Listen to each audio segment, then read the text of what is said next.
ናይ ወዲ ገጠር ዩቲዩብ ቻናል ተኸታተልቲ ከመይ ኣለኹም? ሰላም ደለኹም? ኣነ እግዚአብሔር መስገን ጽቡቕ ኣለኹ። ከምታ ኣነ ሰላም ዘለኽዎ ንስኻትኩም እውን ሰላም ክትልይለይ ናይ ኩሉ ግዜ ጸሎተይን ተምኒተይን እዩ። ያው ክቡራት ተኸታተልቲ ትማሊ ኣብ ፌስቡክ ማለት እዩ ያው ደስ ለለኩም ሕተትኒ ኢለ ፖስቲተ ነይረ ማለት እዩ። ያው ብዙሕ ሕተታት ይመጽንዮ ግን ቱ ኣድላይ ቱ ኣገዳሲ ኣነ ልምልሰ ልግበአኒ ሕተታት ሒዘልኩም መጽየ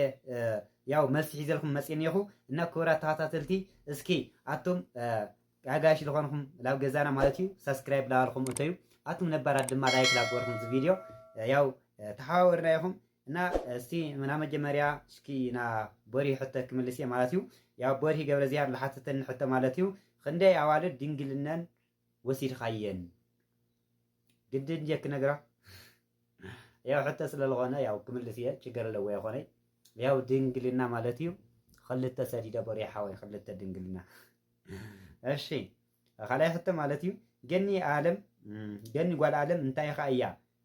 ኣድንቕ ዝውዓልኻያ ትማሊ ግልፂ ግበረና ክንደይ ኣዋልድኸ ጀንጂንኻ ያው ልገኒ ማለት እዩ ለድንቕኽዋ ያው ሪኢኹም ኢኹም ኣብዙ ቪድዮ ከዓ ታሕትንየኩም ምክንያቱ ናይ ምክንያት ከዓ ተናጊረ እየ ማለት እዩ ልገኒ ለድንቕኽዋ ማዕረ 8000 ሰብስክራይብ ሰዓት መሊእኻ ዩቱብ እንደይ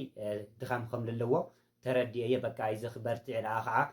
መተባብዕ ዝኾን እየ ቪድዮ ሰሪሐላ እምበ ሳብኮ ብዙሕ ነገር ላመኸርኩ ብዙሕ ነገር ላተሓዋወርኩ ምንም ዝበለትኒ ነገር የብላይ እና ስለ ለድንቓ እዩ ያው ናይ ዩቱብ ስራሕ ስለልፈልጥ ምንም ደኺምነት የበለቲ ኣብዚ ምንሳሓ ስለዝኾነ እምበ ካሊእ እንትን ኣይትውሰድ ኢኻ በሪሓወ ያው ክንደይ ጀንጂንኻ እንድዒ ዝረዝረየ ቆፅረኒ እዚ ክምልሰ ይኽእል እዩ እሺ ላብ ካልኣይ ሕተና ማለት እዩ ታይ ናመን ኒዮ ሕቶ ማለት እዩ ኣብዚ ኒዮ ተገዲስኻ መልሰለይ ኣቤ ወዲ ባህቲ ማለት እዩ ኣብርሓወይ እሺ ኣብ ሂወትካ ሙሉእ ክንደይ ቆልዑ ክትወልድ ትደሊ? ያው ኣብ ሂወተይ ሙሉእ ማለት እዩ 6 ቆልዑ ክወልድ ይደሊ ብኸመይ ተዕብዮም ትደሊ? ያው ከዕብዮም ልደሊ ከዓ ያው ሕንቂ ቀቢለ ያው ከዓ ብሃይማኖቶም ፈለጥ ገይረ ያው ትሕትና ለለዎም ቆልዑ ደስ በሃልቲ ቆልዑ ኣተዓባብዮም ፅቡቕ ነገር ክኾን ይደሊ ማለት እዩ እሺ ሳልሳይ ማለት እዩ ኣብ ሂወትካ ብጣዕሚ ተድንቆ ፅቡቕ ውዕለታ ዝውዓለልካ ሰብ ኣሎ ዶ መን ይበሃል? ያው ኣብ ሂወተይ በዓልቲ ውዕለታይ ልብላ ቆልዓ ማለት ሓንቲ ያው ብዙሕ ሰብ ውዕለታ ዝገብረልካ ኣሎ እዩ ግን ብጣዕሚ ለድንቓ ግን ጓል ሓፍትነይ ማለት እዩ ለትሽ እያ ምክንያቱ ለትሽ ማለት ኣብ ፀገመይ በቃ ላ ምንም ሓንቲ ነገር ገይረላ ይፈልጥ ሲጀመር ክሻለ ማዓንቲ ማለት እዩ እሳ ግን ኣብ ዝፀገመኒ ነገር እዚ ደግፍኒ እዚ ሓግዝኒ ኣብ ሰሪበት ኣተኹ ኣብ ምሽራር ኣተኹ ማለት በቃ ኣነ ሓደ መዓልቲ ሕስብ ተብሎ ተለኹ ማለት እዩ እሳ ተለይ ትነብር ነይራሲ ምስር ናይ ሂወት እንታይ ምኾነ ነይሩ ልብሎ ማለት እዩ ያው ለትሽ ሓፍተይ ለትሽ ሓጎስ ማለት እዩ ለትሽ ሓጎስ ትበሃል ጓል ሓፍትኒ እኒያ ላ ብጣዕሚ እየ ለድንቓ ብዙሓት ከዓ ሰብ ውዕለት ኣለዎ ግን ብመብዛሕትኡ ማለት እዩ ያው ለለትሽ እየ ለድንቓ ያው ባዕልኻ ያው ኣብቲ ነይርካ ኢኻ ኣብርሓዊ ከዓ ተሓባረኒ ኢኻ ግን ብልበለፀ ማለት እዩ ለትሽ እየ በዓልቲ ውዕለታ ይልብላ እሺ እሺ ፅቡቕ እትፈትዎ መዝሙር ናይ መን ናይ እመብርሃን ዘምረልና እትፈትዎ ያው ና ዲያቆን የና ዲያቆን ኩሮም መሓርየ ልፈትዋ መዝሙር ማለት እዩ እሺ ናብ መብርሃን ምዃና ድማ ያው በርግና ዓለም ንሽተይ ይኽወፃ እንድየ ግን ንሽተይ ከዝምረልኩም የችግር ኣለዎ ይኾነ ሕቶ እዩ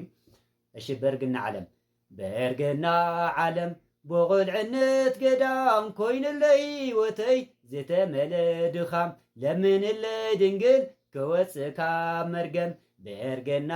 ዓለም ብቑልዕነት ገዳም ኮይንለይ ወተይ ዝተመለ ድኻም ለምንለይ ድንግል ክወፅእካ መርገም ብመንፈስ ጀሚረ ብስጋ ወድየ ንስጋ ይኾነይ ንነፍሰይ ጎድየ ተዳኺመ ኣለኹ ማይ ሂወት ፀሚየ ደንገል ማርያም እመ ኣዶናይ ለምነ ወድኸ ከድሕን ሂወተይ በርገና ዓለም ብቑልዕነት ገዳም ኮይንለይ ሂወተይ ዝተመለ ድኻም ለምንለይ ድንግል ክወፅእካ መርገም ዓለማዊ ኮይነ ጾም ጸሎት ገዲፈ መጽዋት ረሲዐዮ ሰሲዐ ሃሪፈ ለመንለይ ድንግል ክነበረ አዕሪፈ ድንግል ማርያም እመ አዶናይ ለምን ወደኸ ግድሕን ህይወተይ ያው ከምዚ ኢሉ ይቕፅል ማለት እዩ። እዚ መዝሙር ይፈልጠየ ይወፀየ እና ያው ልግዜ ልምቕጣው ለኣክል ማለት እዩ። ያው ብምቕፃል ላብ ካሊእ ሕተና ንኸይድ ማለት እዩ። እሺ ላብ ካሊእ ሕተና ማለት እዩ። እሺ ሂዋን ማለት እዩ። ሂዋን ያው ሂዋን ደዋልቆ ማለት እዩ። ባልሓፍተ ቦያ እዚኣ ኸዓ እሺ ኣብ ሂወትካ ዘይትርስዖ ጽቡቕ ነገር ዝገበረልካ ያው እዚ ለትሽ ኢለ ሓሊፈየ እየ። ቁፅሪ 2 ኣብ ስደት ዘለና ታይ ተገበርና ኢና ክንልወጥ ንኽእል ስራሕ ለውጠኪ ስራሕ በዓልክ ምዃን እዩ ማለት እዩ። ነፍስክ ምፍታይ ክለውጠኪ ይኽእል ሂዋን ሓፍተይ። ቁፅሪ 3 ንስድራኻ ብኸመይ ትገልጾም? ንስድራይ ብጣዕሚ እየ ልፈትዎም ብእውነት። ስድራይ ማለት ሰው ዕለታ እዮም። ስድራይ ማለት በእውነት ሃምና የወለድ ይመስለኒ ከምዚ ትምክሕቲ ይመስለኩም በይ ናተይ ወለዲ ሰው ዕለታ እዮም። ኣብ ዝኾነ ነገር በቃ ኣቦይነይ ማለት እዩ በቃ እንዴ ሕዝለይ በቃ ፀረኽዎም ተበልኽዎም ምንም ላይስ ለይሕዝለይ በቃ ናየ ነገርስ በቃ ኣይዘኻዮ በቃ ተፀረኽዎም ተድነቕኽዎም ሲ ኩሉ ግዜ ኣብ ጎነ እዮም። ወለደይ ብጣዕሚ እየ ልፈትዎም ብጣዕሚ ለኽብሮም ወለደይ ብጣዕሚ እየ ልፈትዎም ብጣዕሚ ልናፍቖም ስድራዮም ኣለውኒ እግዚኣብሔር መስገን ብጣዕሚ እየ ልፈትዎም። እሺ ይፈትወካ እየ ቁፅሪ 4 ማለት እዩ። ይፈትወካ ኣነ ለ ይፈትወኪ ሂዋን ሓፍተይ ብጣዕሚ እየ ልፈትወኪ ጓልሓ ብሽኮር ብጣዕሚ እየ ልፈትወኪ። ኣብዚ ከዓ ሓዳስ ወይ ከዓ ድማ ሕልመይ ብጋህዲ ማለት እዩ። ኣብ ስዑዲ ክንደይ ዓመት ጌርካ ትልንላ? ኣብ ስዑዲ ያው ጠቕላላ ካብ ዓዲ ልወፃኹ 6 ዓመት ገይረ እኒኹ። ምስ ሓደ ግዜ ግን ተኣሲረ ስለዝነበርኩ 1 ዓመት ማለት እዩ 1 ዓመት እስሪ ስለለሕለፍክዎ ያው 5 ዓመት ተልብሃል ማለት እዩ። ኣብ ስራሕ 5 ዓመት እየ ገይረ እኒኹ 1 ዓመት ናይ እስርቤት እዩ እና ጠቕላላ ግን 6 ገይረ 5 ዓመት ኣብዚ ዓዲ ኣብ ስራሕ ማለት እዩ። 1 ዓመት ታይሱ ካብኡ ብምቕፃል ማለት እዩ። ስደት ንዓኻ እንታይ እዩ? ስደት ላይ መምህረ እዩ ኩሉ ነገር ክፈልጥ ዝገበረኒ ስደት እዩ። ስደት ምምፃእኻ ብጣዕሚ ሕጉስ እየ ማለት እዩ። እግዚኣብሔር ይመስገን። ቁፅሪ 3 ኣብ ስደት ዝገጠሙኻ ፈተናታት ብኸመይ ተሓልፎ? ያው በቃ ብእግዚኣብሔር ምምሕፃን ማለት እዩ። ዝኾነ ነገር ተገጢምኒ ፈተና ማለት እዩ። ያው ፈጣሪ ባዕልኻ ርአዮ ፈጣሪ ኩሉ ነገር ኣቕርሮ ኢለ ናብ ፈጣሪ ይልምን ማለት እዩ። ብልበይ ይምሕፀን ካብ ፈጣሪ ከዓ ኩሉ ነገር በዓል የውግሖ ማለት እዩ። ፈተናይ ያው ናብ እግዚኣብሔር ኣሕሊፈይዎ ማለት እዩ። እሺ ብምቕፃል ኣድያም ብርሃነ ማለት እዩ። መጀመርያ ልፍቀርካያ ጓል መን ትበሃል? ኣበይ ኣላ? ናይ ሕጂኸ መን እያ? እዚተይ ትፈለጠኒ እዮም ብዮ ጋይስ ብዝኾነ ኣነ በቃ ስሙ ክነገር የደሊ በእውነት ምክንያት ኣነስ ረሲዐየን እየ ብትክክል ኣፍቀረየን ነይረ ረሲዐየን እየ። እዛ ልትመፅለ ከዓ ንዓዲ ሓማ ጋና ይክወፃ እዩ እምበይ ናኸዚ ስማ ይተኣማመነሊ ኣደይ እያ ተውፅአላ ጓልነይ ኣድያመይ ኣደወያ ተውፅአላ ስማማ ኣደይ ብልተመርዐኽዋ ኣደወያ ተውፅአላ። እሺ ብምቕፃል መብሪሂት ወልደ ገብርኤል ማለት እዩ። እሺ ወዲ ገጠር ዓይነይ መጀመርያ ሰላምካ ይብዛሕ የኽብረለይ መብሪሂተይ። ቁፅሪ 1 ሃይማኖትካ እንታይ እዩ? ያው ሃይማኖተይ ኦርቶዶክስ ተዋህዶ ማለት እዩ። ያ እምነተይ ተዋህዶ እየ። ቁፅሪ 2 ኣብ ሂወትካ ዘጋጠመካ ነገር ዘይትርስዖ ፅወየና። ያው ኣብ ሂወተይ ዘጋጠመኒ ነገር ማለት እዩ ተጋንፎ ማለት እዩ። ተጋንፎ ሳይጋጢምካ እዩ ትሕቶ። ያው ክልተ ነገር እዩ ተጋንፎ ብዙሕ ተጋንፎ ይጋጢምኒ ግን በቃ ቁሪ ክብድ ዝበላና መምህር ልኾና ስለልኾና ተን ክልተ ተጓንፎይ ክገልፀልኩም ማለት እዩ። መጀመርያ ተጓንፎይ ኣብ የመን እዩ ማለት እዩ። ኣብ የመን ኣብ ዓደን ካብ መሽዋር ጠፊአ ልስዑዲ ላመፃኹ ማለት እዩ። ገንዘብ ዘይነበረኒ ሲለ ጠፊአ መፅአ ኣብ ሽፍታ ኢኻ ኢሎም ኩሉ ነገር ካራ ምናምን ስለዝነበረኒ ያው ሽፍታ ኢኻ ፀጉሪ ከዓ ነዊሕ ነይሩ ያው ሻዕልቲ ከዓ ሙቺ ኢሉ ነይሩስ ደላሊ ኢኻ ኢሎም ንዓ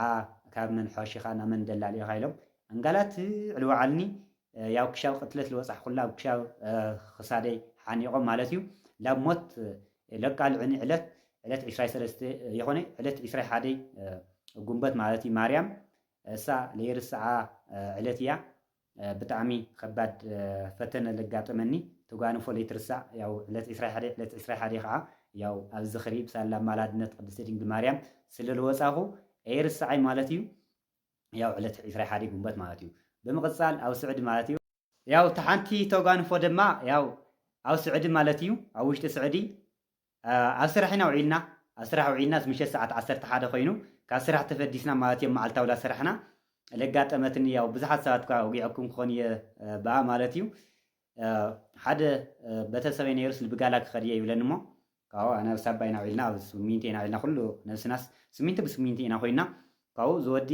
ፋዚን ማለት እዩ ፋዚን ትማለለይ ቅብኣት ይብሎሞይ ካብኡ ዝወዲ እሺ ኢሉ የምፀለይ ቅብኣት ካብኡ እታ ቅብኣት ብዙሕ ይፎትያ እዛ ለምፀለይ ማለት እዩ ዋዚ ለይፎትያ ቅብኣት እዚኣ መኽላኽላ ክቕይራ እየ ኢለ ያው ጎይ የራኸድኩ ማለት እሱ ክልተ ደቂቓ ለይገበረ መፂኡ ሂብንስ ተመሊሰ ላብ ዝብጋላ ኸይደ ያው እቲ ብጋላ ንወፀልና ኣትየል ነይሩ ምንም እንታይ ስሜ ነብረይ እሱ ክመፅእ ኢለ ይሓሰብዎ ማለት እዩ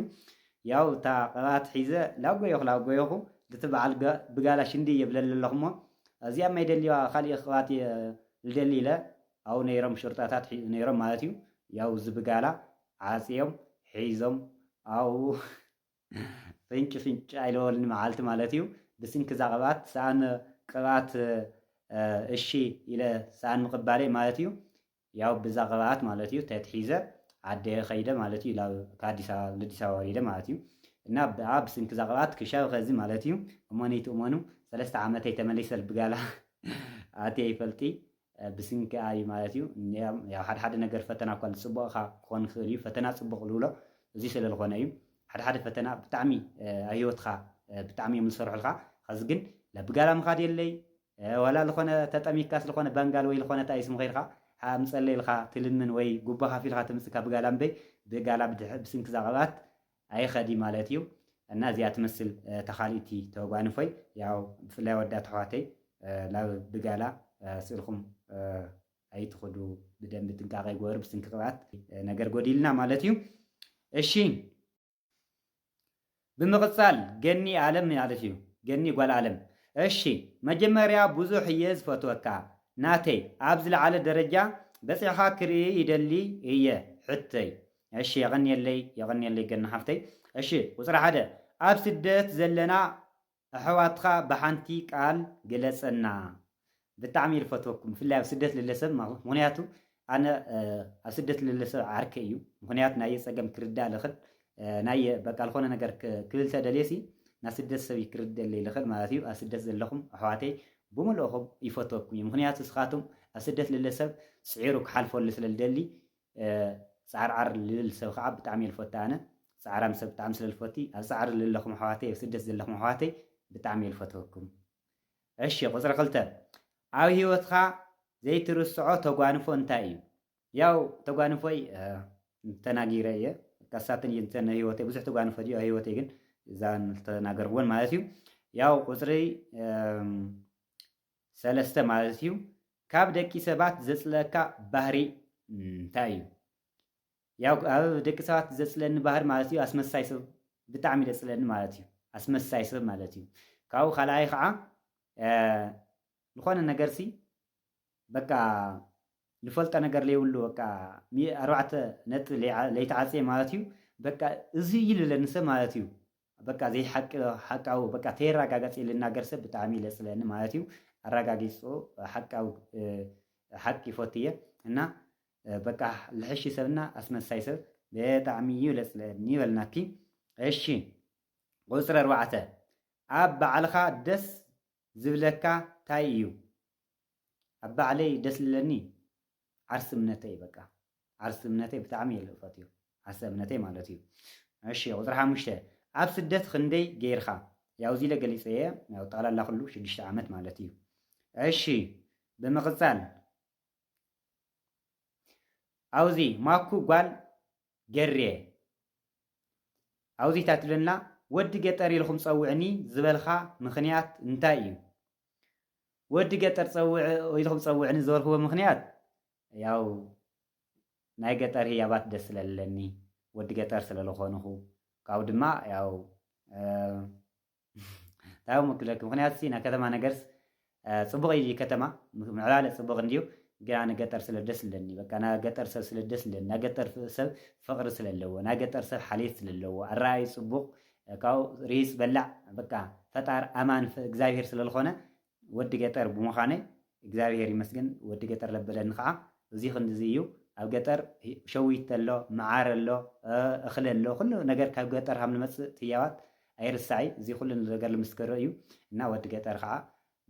ባለይ ብዙ እዩ ወዲ ገጠር ምዃነይ ከዓ ብጣዕሚ እየ ለኹርዐኒ ዝሕብነኒ ማለት እዩ እሺ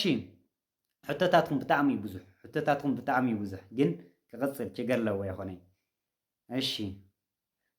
ያው ባህገ እዩ እዚያ መሊሰያ እየ ይቅርታ እሺ ብምቕፃል ኣበይ እኒኦ